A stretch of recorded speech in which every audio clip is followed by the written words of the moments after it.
নবীর একটা আদর্শের কারণে জান্নাতে যাবে। সিরত মানি আদর্শ, আর এটা আমরা কদমে কদমে মুহতাজ।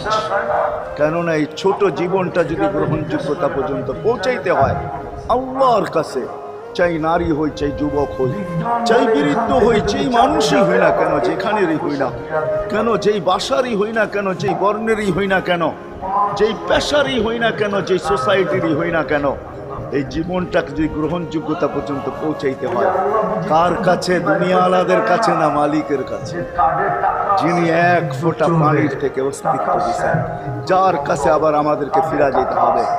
পালানোর কোনো সুযোগ নাই। এই জন্যই কোরআন আমাদেরকে বোঝায় আইনাল মাফার।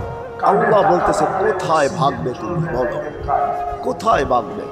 কবির কথাই সত্য, যদিও নাকি পালাও তুমি আকাশেতে লাগিয়ে সিঁড়ি, সিঁড়ি লাগাও যদি